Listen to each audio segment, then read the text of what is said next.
The wind howled low across the West Texas plains, brushing tumbleweeds against an old weather-beaten fence. At exactly 7:42 p.m., Garrett Crawford stepped into his barn and vanished. No noise, no struggle, no goodbye. 1 minute he was checking on a tractor. The next, it was like the desert swallowed him whole. His boots never crossed the gravel back. His truck keys stayed on the passenger seat. And his wife, Sarah, never heard his voice again. 4 years would pass before anyone found a single clue. And it wouldn't be a detective, a deputy, or a federal agent. It would be a dog, a retired K9. And he wouldn't stop digging. It started like any other Tuesday. Garrett had just finished dinner with Sarah. Meatloaf and green beans, nothing fancy. He wiped the grease from his hands, stood from the table, and mentioned a rattling sound in the old John Deere parked in the barn. "I'll be right back," he said, grabbing his flashlight. He wasn't in a rush. He never was. Garrett moved like the world could wait.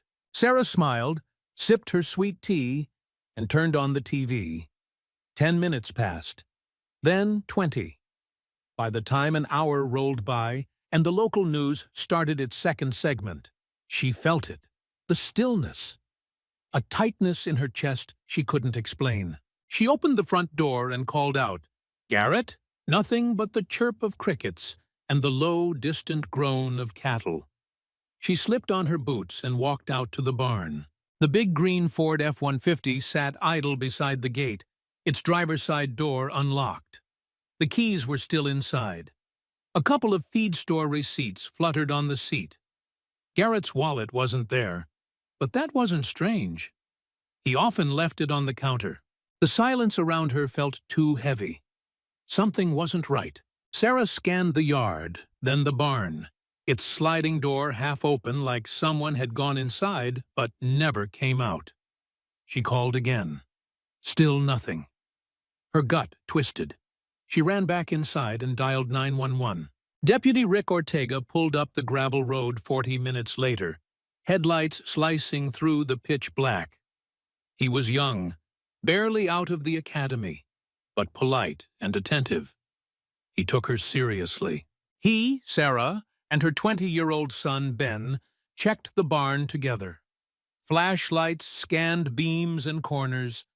The scent of motor oil, hay, and dry dirt hung in the air. There was no blood, no broken tools, no sign of a fight. Garrett's wrench still sat beneath the tractor, like he'd just dropped it mid-task. It didn't look like someone left. It looked like someone disappeared. By midnight, Garrett Crawford was officially listed as a missing person. What came next was a West Texas version of a search and rescue operation. Ranchers from 3 counties rode in on horseback. Volunteers brought dogs, ATVs, and even a chopper that scanned the plains with thermal cameras. For days, they combed every inch of the Crawford Ranch and beyond, but the land was merciless. Thorny brush, steep ravines, snake dens, sun-bleached rocks. It was as if the earth had sealed its secrets. No torn clothes, no prints. Just dust and heartbreak. Meanwhile, the investigators began pulling at Garrett's life. Bank records, loan documents, personal journals. The ranch was in trouble. Years of drought and plummeting cattle prices had left the Crawfords drowning in debt. Letters from the bank lined the kitchen drawer. Garrett, a third-generation rancher, had grown distant, quiet, and worn thin with shame.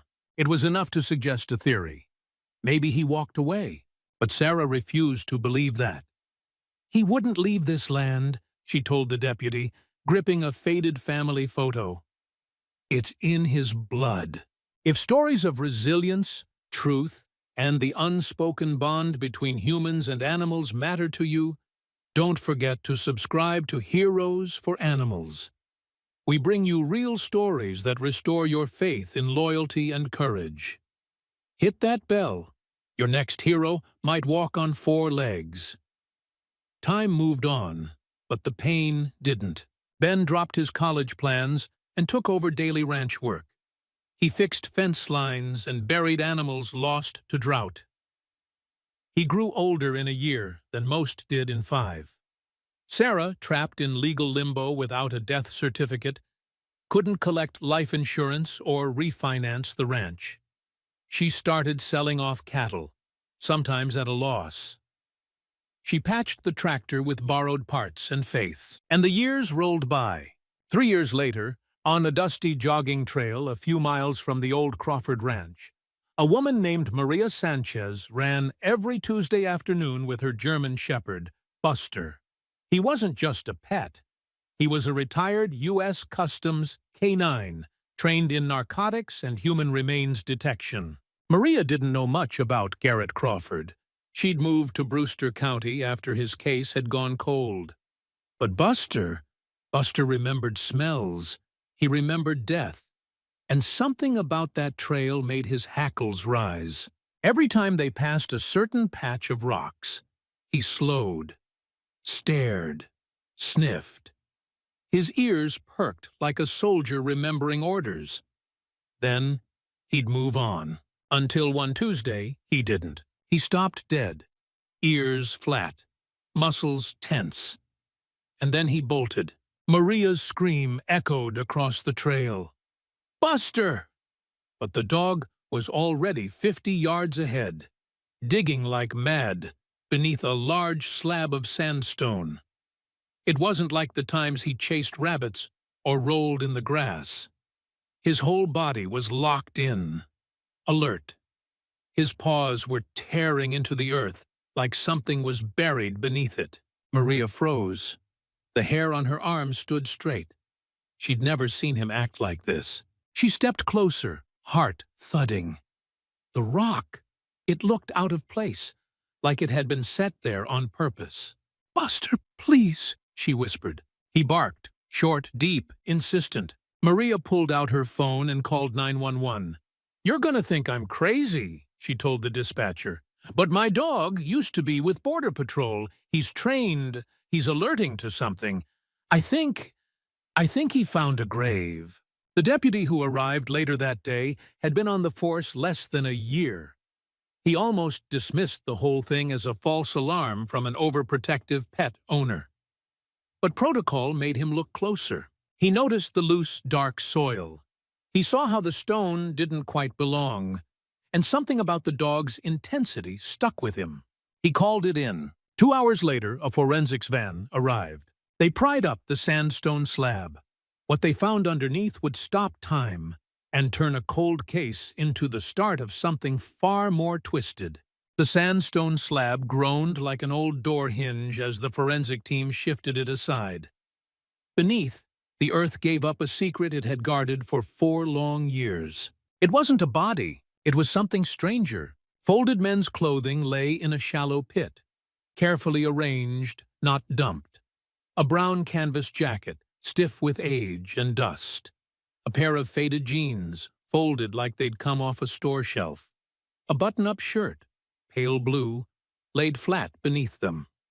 And on top, like a crown atop the grave, rested a sun-bleached desert tortoise shell. Duct-taped to the shell was a cowboy hat. The hat was misshapen, its crown dented, stained.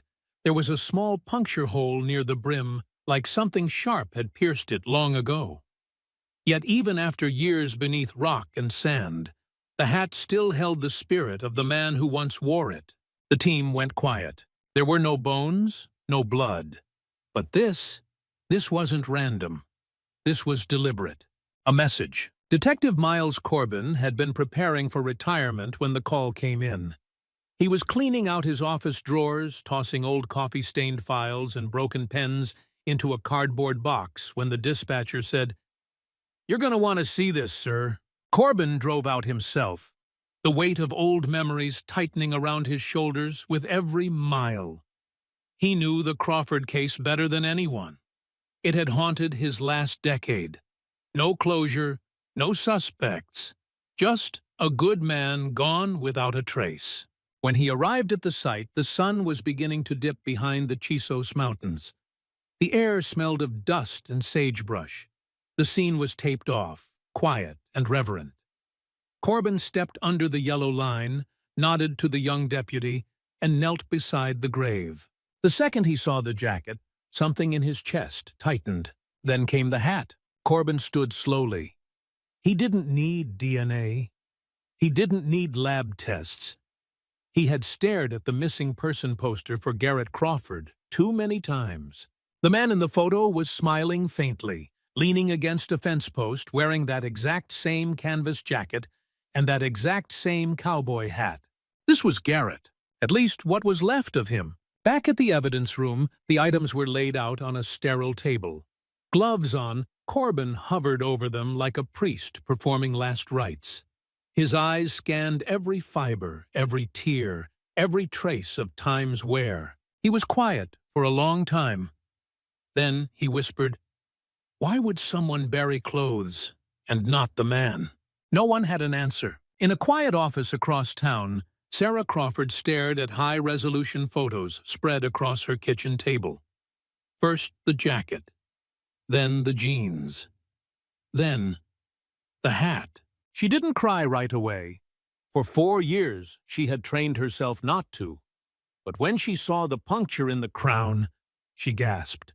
She remembered when Garrett had come home once, years ago, complaining about catching the edge of a mesquite branch while rounding cattle. "Damn thing nearly scalped me," he'd joked, tossing the hat onto the porch table. Sarah's hand flew to her mouth. That was the same hat, the last desperate thread she'd held, hoping maybe he'd run away, maybe he had started a new life somewhere, was gone. He was dead. But why just the clothes? Why bury them like that? What did it mean? Across town, Buster sat beside Maria on their back porch. He stared out at the horizon, ears twitching at the sound of a far-off coyote. He looked calm, but Maria knew better. He hadn't been the same since the dig. He didn't run, didn't beg for treats. He barely slept. It was like part of him had switched back on, something primal, something from his canine days. Maria ruffled his ears gently. "You knew, didn't you?" she whispered. Buster exhaled hard, like he was trying to say yes. Corbin wasn't one to believe in signs, but something about the tortoise shell stuck in his mind like a splinter. He couldn't shake it. The shell wasn't just a weird flourish. It was symbolic, intentional. He remembered a border task force meeting years back, where a DEA agent had mentioned that drug cartels used animals, even taxidermy, to send coded messages. He picked up the phone. DEA agent, just Daniel Suarez, answered on the third ring. Corbin described the scene: the folded clothes, the duct-taped tortoise shell, the cowboy hat. Suarez went silent, then said, "That's narco signature." "What kind?" "A warning," Suarez replied. "To others.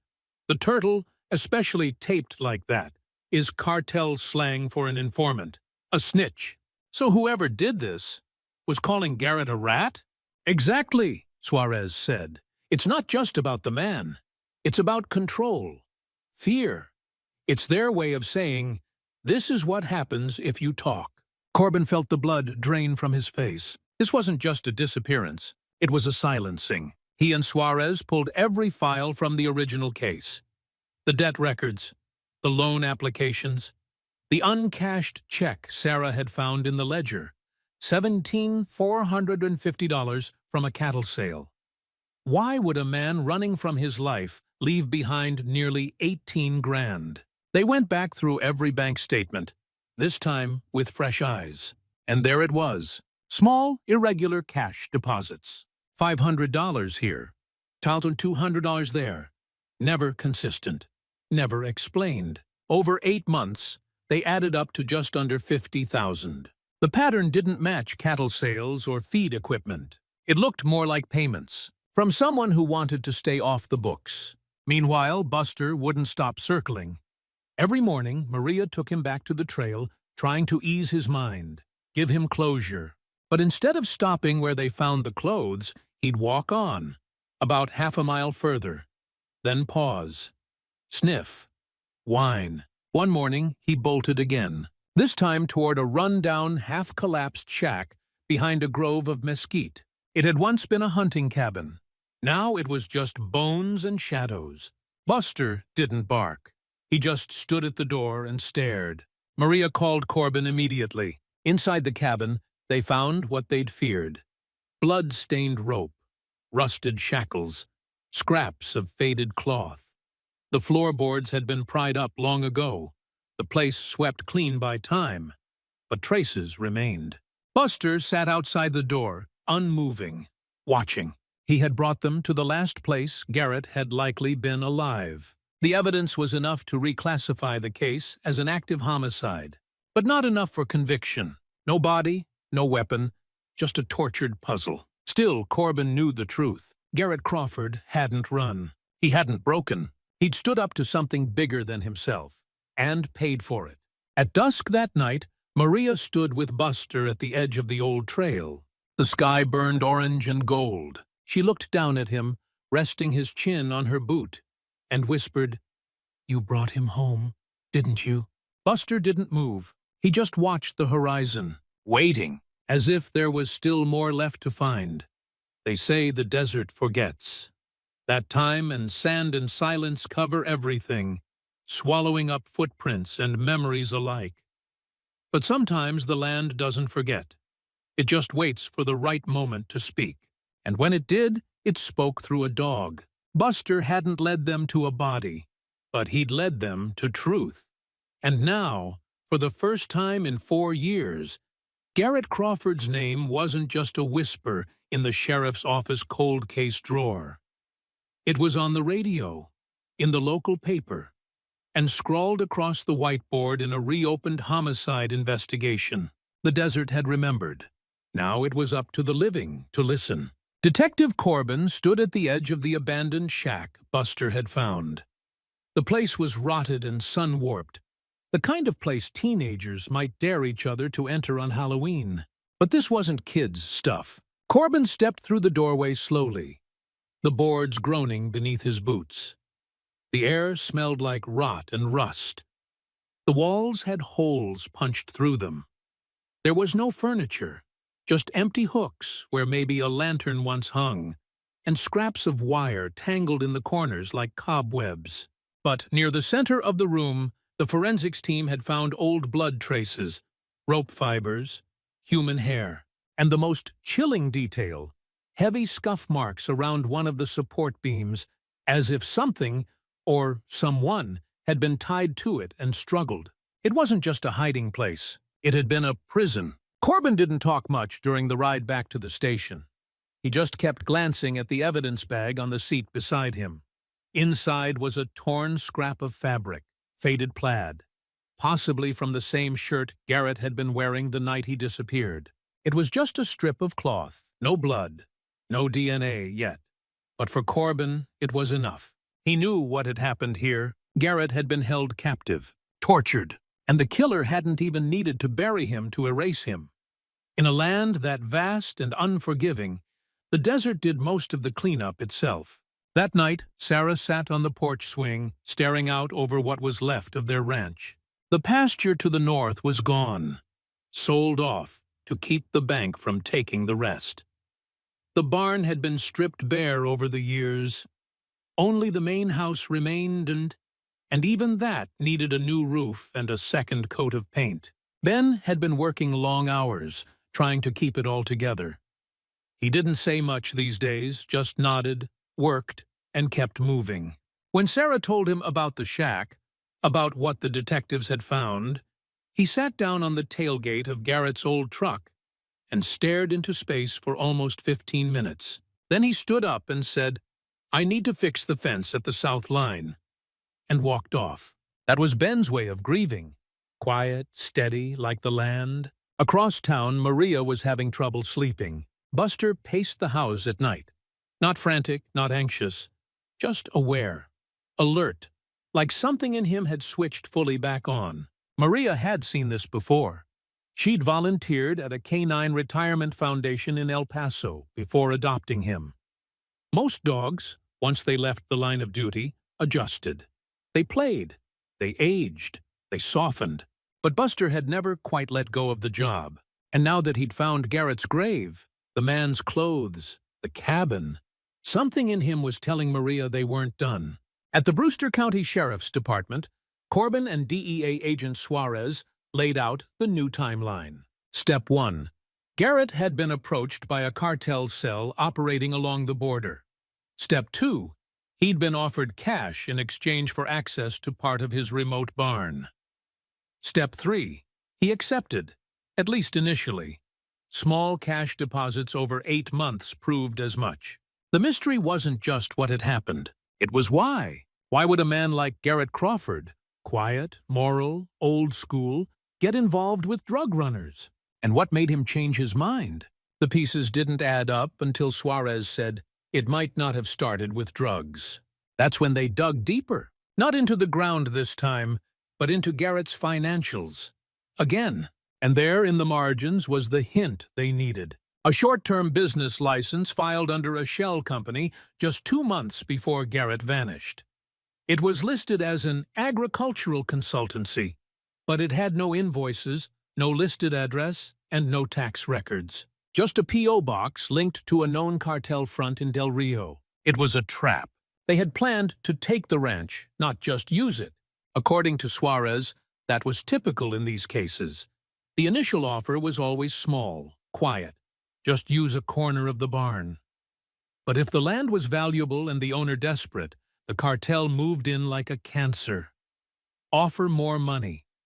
Ask for more space. Then ask for signatures. And when the owner hesitated, they removed the obstacle. Corbin stared at the P.O. box paperwork for a long time. Then he whispered, "They tried to buy him out." Suarez nodded.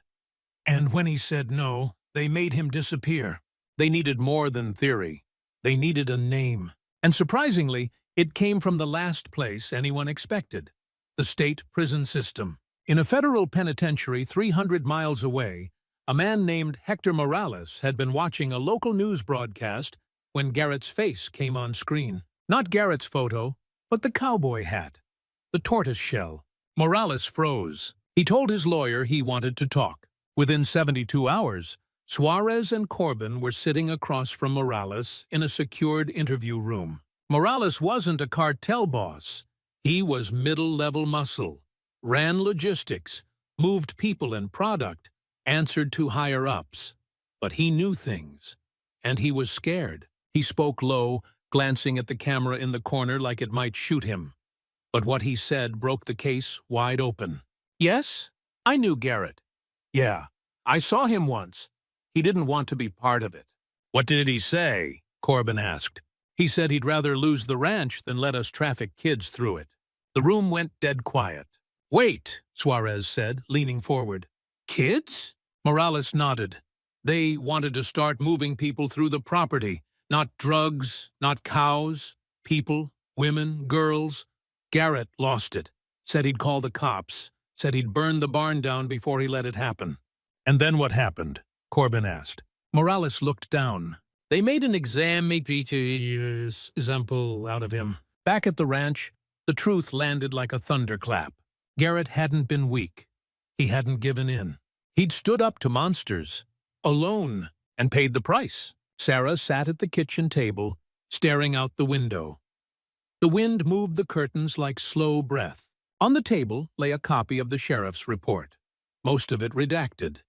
But one line stood out. Subject refused to sign deed transfer. Subject made threats to notify law enforcement. Execution was ordered by higher authority, known only as El Marto. She whispered the name aloud. "El Marto!" No one even knew what he looked like, just a name. A shadow in the cartel chain. The man who had stolen Garrett silenced him, buried only his clothes. That night, Maria found Buster sitting beside the front door, ears perked, eyes fixed on nothing. He turned to her, gave a short huff, and rested his head on the floor. She knelt beside him. "You found the man," she said quietly. "Now we find the monster." Buster didn't move, but his tail tapped once, like a war drum. There's always a line. A place a man won't go. A price he won't pay. A weight he won't carry, even when everything around him is falling apart. For Garrett Crawford, that line was drawn in dust and silence, beneath the beams of a barn that had stood for 3 generations. And when evil tried to cross it, he didn't back down. The full picture began to take shape inside the dusty conference room at the Brewster County Sheriff's Office. A corkboard littered with pins, strings, names, and printouts filled one wall. On another sat photos: Garrett's missing poster, the tortoiseshell burial, and a satellite image of the Crawford Ranch. Detective Corbin stood with his hands on his hips. He looked like a man who'd aged 10 years in 1 week. Agent Suarez leaned against the table, flipping through the signed prison affidavit from Hector Morales. It was all there now. The payments, the threats, the moment Garrett had said no. "He didn't just refuse," Suarez muttered. "He stood in front of the devil and told him to leave." Corbin didn't say anything. He just looked at Garrett's photo. Hector Morales' statement had confirmed what no one wanted to believe. Garrett had been approached by a cartel cell masquerading as agricultural consultants. They'd paid him in small cash deposits to use a remote part of his barn for storage. At first, it was drugs, nothing visible, no risk. Garrett had been drowning in debt. A drought had wiped out his herd, and the banks were circling like vultures. Taking the deal had bought him time. It had bought the ranch time. But then they changed the game. The cartel's leader, known only as El Marto, the Hammer, decided the land would be better used for something darker: human trafficking. They planned to use Garrett's barn as a temporary holding point for women and children smuggled across the border. When they told Garrett the new terms, he didn't hesitate. He said no. He told them to get the hell off his land. And then he made the mistake that cost him everything. He threatened to go to the police. The morning after Morales' statement was logged, Corbin and Suarez sat with Sarah Crawford on the porch of the ranch house. The same porch where the nightmare had begun. She sat with a blanket over her shoulders, fingers wrapped around a mug of coffee that had gone cold. Ben stood a few feet away, arms crossed, jaw clenched. Corbin took his time explaining. He didn't gloss over the details, but he didn't sensationalize them either. Just the facts. The cash, the deal, the refusal, the killing. Sarah didn't cry, not at first. She just closed her eyes. "I knew he was desperate," she whispered, "but I also knew he'd never let them hurt someone else. Not here, not on his land." Ben turned away, shoulders shaking, his hands balled into fists. Corbin reached into his folder and handed her a single photograph. It was the tortoise shell, the cowboy hat duct-taped to it. Still stained, still pierced. "This was their message," he said. Sarah stared at it, her voice flat. "They called him a snitch." Corbin nodded. "But we call him a hero." That same afternoon, Buster stood in the backyard of Maria's house, ears pointed toward the wind. He hadn't left her side since the second search. His body moved slower now, but his instincts were sharp as ever. Maria watched the news from her phone on the patio table. The headline read, "Cartel Suspected in Texas Rancher's Disappearance." A news anchor described Garrett Crawford as a rancher who may have uncovered something he wasn't meant to see. Maria shook her head. "That's not right," she muttered. "He didn't uncover it. He stood against it." Buster huffed, then walked over and laid his head on her lap. At the DEA's regional office in El Paso, Suarez handed off the file to a federal task force. El Marto was still out there, likely back in Mexico, shielded by bribes, aliases, and the shifting structure of the cartel. They had no photo, no confirmed identity, no fingerprints, but they had Morales' testimony and a known pattern of operations. It wasn't enough for an indictment, but it was enough to open a wider case. Garrett's death had lit a match, and the feds were finally paying attention. Back in Brewster County, Corbin walked into the evidence room and pulled a single key from a drawer. The tag read, "Crawford Barn." He hadn't set foot in it since the original search 4 years ago. Not until now. The barn sat silent under a pale sky. its rusted roof catching the last light of day. The sliding door creaked as Corbin pushed it open. Inside, dust floated like smoke through slanted beams of sunlight. The air smelled like dry hay, old grease, and time. He walked to the corner Garrett had cleared out for the storage, the section the cartel had used. There were no markings, no crates, no leftover packaging. But there were scars, nail holes, scratches on the wood, a patch of concrete that had been poured hastily and unevenly. Corbin knelt and ran his hand across the cold floor. "This was never about money," he whispered. "This was about a man doing what was right." Later that week, the sheriff's office held a small, private memorial. There was still no body, no official death certificate, but the community knew. Dozens of local ranchers showed up, men and women who'd worked the land beside Garrett for decades. They came with sunburnt faces, worn jeans, and heavy hearts. They came to honor a man who never stopped being a cowboy, even in the face of terror. Sarah stood at the front. Her hands trembled as she placed Garrett's old hat, cleaned, but still bearing the scar from that mesquite branch, on a wooden cross outside the barn. Ben placed his father's wrench next to it, the same one that had been found under the tractor the night he vanished. Then came Buster. Maria brought him forward on a short leash, but the dog didn't need guidance.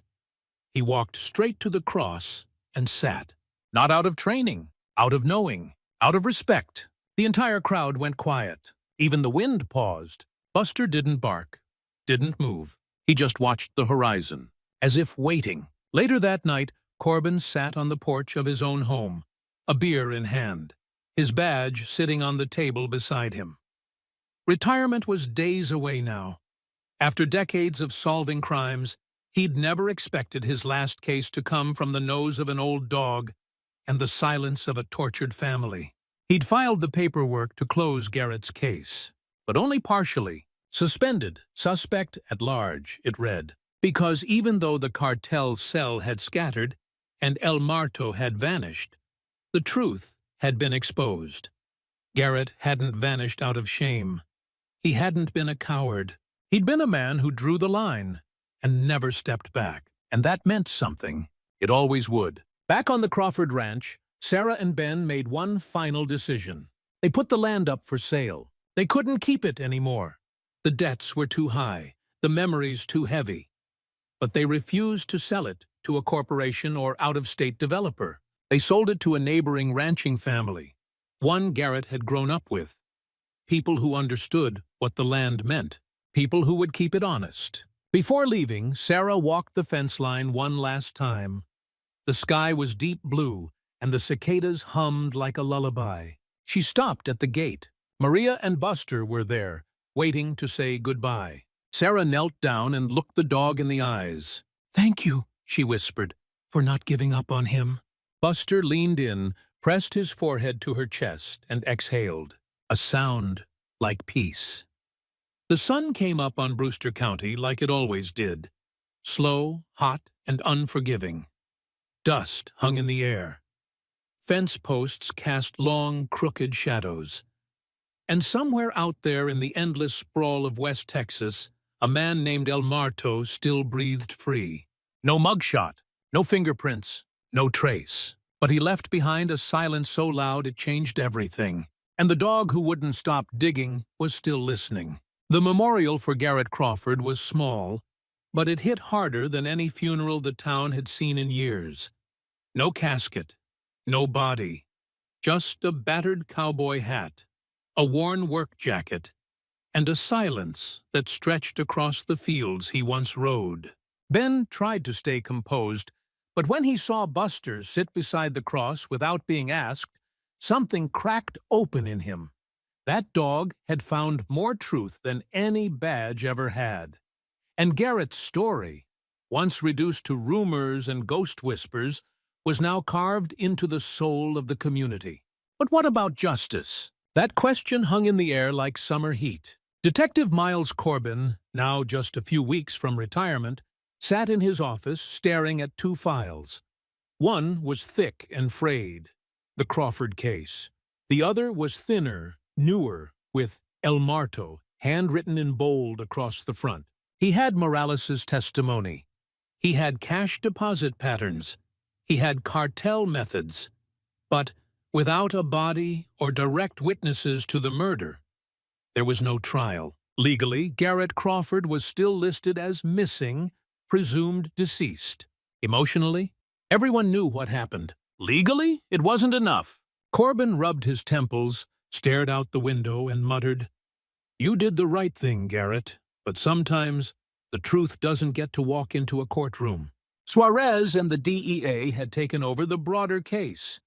The investigation into the cartel's cell had grown into a full-blown federal probe. The organization responsible for Garrett's death had moved on, but not before leaving tracks. Using bank records and prison intel, the feds tracked down a storage yard outside of Pecos.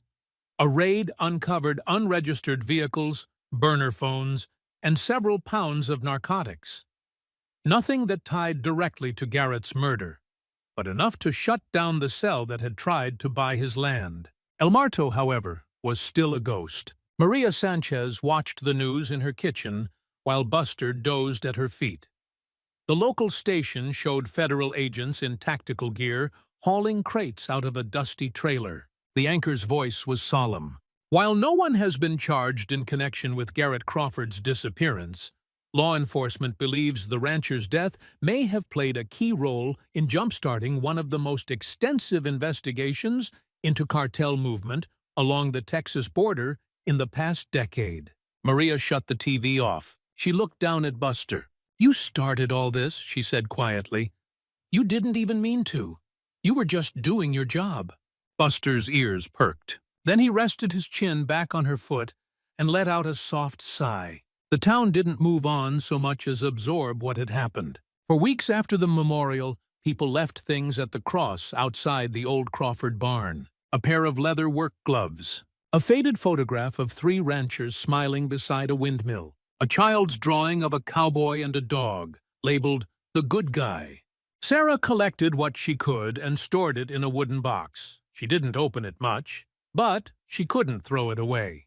Not yet. Ben, meanwhile, started something new. He launched a nonprofit in his father's name, the Crawford Line. Its mission? To support ranchers and rural families facing financial distress. No shady offers, no strings, just practical help. Legal advice, drought planning, networking, grants. At the center of its logo, a silhouette of a cowboy hat sitting atop a tortoise shell. Some people questioned the symbolism. Ben didn't explain it. He didn't have to. One quiet morning, Buster stopped eating. Maria thought it was the heat. Then, maybe old age. But when she tried to walk him down the same trail he'd once sniffed out Garrett's grave, he turned around after just a few steps and walked back home. That night, he laid by the door and didn't get up. She stayed beside him on the floor, stroking his head as the desert wind rattled the screen door. "You did good, boy," she whispered. "You brought him home. You can rest now." He passed just before sunrise. The town held a service. Not a funeral, more like a hero's send-off. The sheriff's office donated a flag. The DEA sent a letter of commendation. Maria buried him near the edge of the trail where he first started digging. She placed a small wooden marker in the ground. Buster, loyal to the end. He heard what no one else could. A few weeks later, an anonymous tip landed on Suarez's desk. It was a grainy cell phone video dated 6 years prior, recorded on a burner phone from somewhere south of the border. It showed a man with a scar down his neck speaking to a group of armed men near a ranch fence.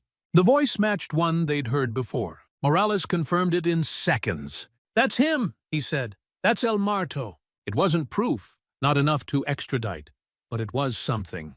A sliver of sunlight on the edge of the horizon. And sometimes, that's all you need to keep going. Back in Brewster County, Sarah received a padded envelope in the mail. No return address. Inside was a letter, typed in courier font. "Mrs. Crawford, your husband made the only choice a good man could have made. I never knew him personally, but I knew what he did. I was a part of what happened. I'm not proud of it. I can't undo it. But I hope you can find some peace, knowing his story saved others. There are kids who are free today because he stood firm, because he drew the line. I'm sorry. A witness. Attached was a folded photo. It was a surveillance still from an ICE raid 3 months earlier, 6 children being led out of a van near the Arizona border. Wide eyes, dusty shoes, a better future. Sarah read the letter twice. Then she placed it next to the wooden box and whispered, "You mattered, Garrett. You still do." Corbin retired on a Tuesday. No fanfare, no speeches, just a final glance at the caseboard. He removed the last photo of Garrett, the one where he's leaning on the fence, wearing that canvas jacket and faint smile, and tucked it into his briefcase. He left the building quietly, but before turning off the lights, he paused in the hallway and whispered to no one in particular. He didn't vanish, he stood his ground. The desert hasn't changed. It's still vast, still quiet, still full of secrets.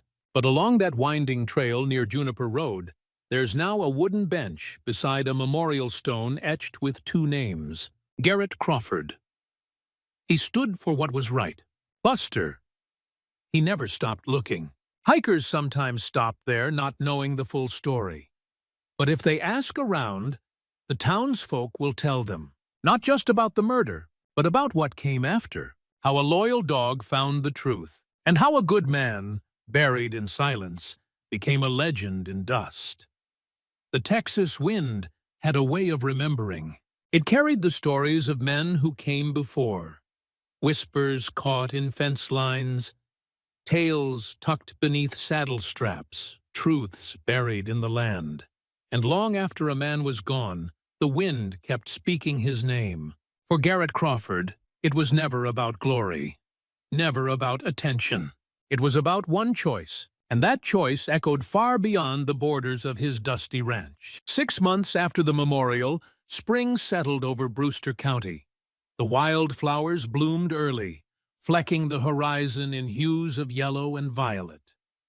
The land Garrett had once bled for now breathed a little easier. But the story didn't fade. In fact, it spread. An investigative journalist picked up the case, writing a long-form article titled, "The Cowboy Who Said No." It ran in a Sunday edition of a major national paper. It detailed Garrett's quiet resistance, the tortoise-shell burial, and the unexpected role of an aging K9 who refused to quit. The piece went viral, not because it was sensational, but because it was true. People across the country raided over coffee, passed it around offices, printed copies for bulletin boards and refrigerators.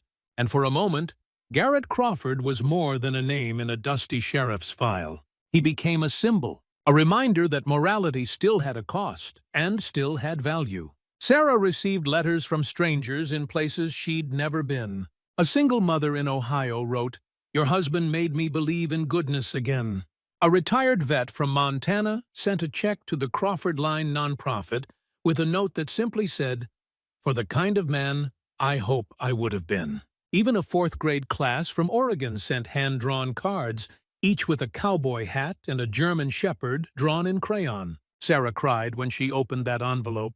Then she hung every single one in the hallway. Meanwhile, Agent Suarez continued to pursue the remnants of the cartel cell tied to Garrett's murder. Tips rolled in, some false, others vague, but a few had weight.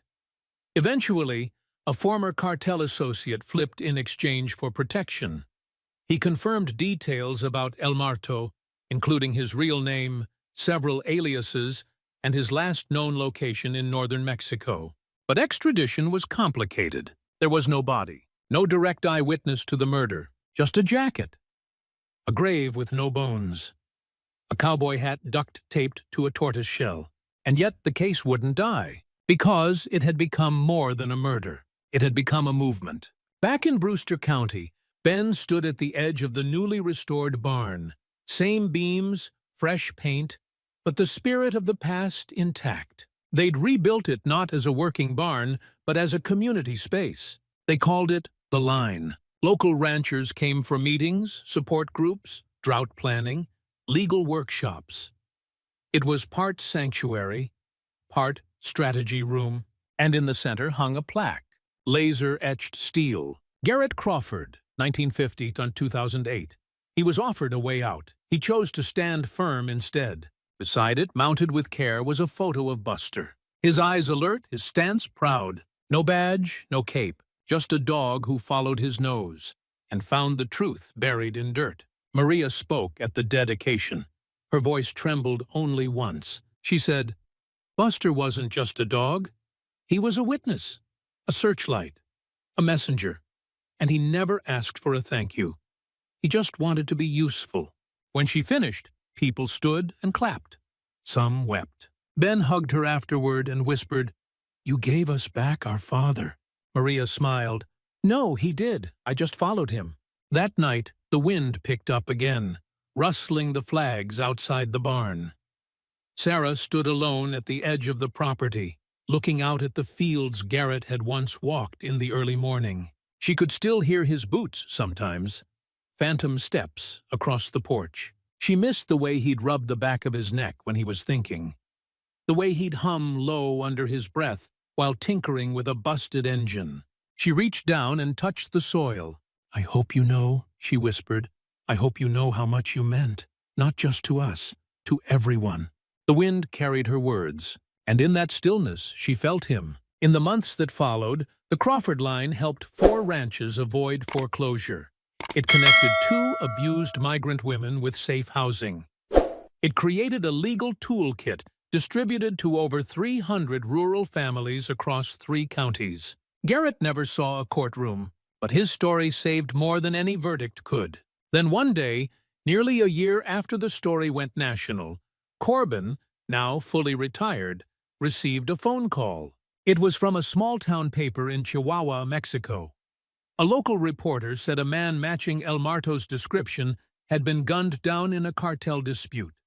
No name confirmed yet, but the physical details matched. Scar down the throat, left hand missing 2 fingers. They sent a grainy photo. Corbin opened it on his old laptop, enlarged the image, and leaned in. A long pause. Then he picked up the phone and called Agent Suarez. "I think the desert just evened the score," he said. There was no celebration, no headlines, no fireworks. Just a quiet nod between 2 men who knew justice didn't always look like a courtroom. Sometimes it looked like a man refusing to sign his land away. Sometimes it looked like a dog refusing to stop digging. Sometimes it looked like a family who refused to forget. And so the legend grew. Children now walk the Juniper Trail with parents who tell them about Buster, the retired K-9 who found a cowboy lost to silence. Visitors stop at the memorial bench and read the stone. Hikers leave treats, dog tags, flowers.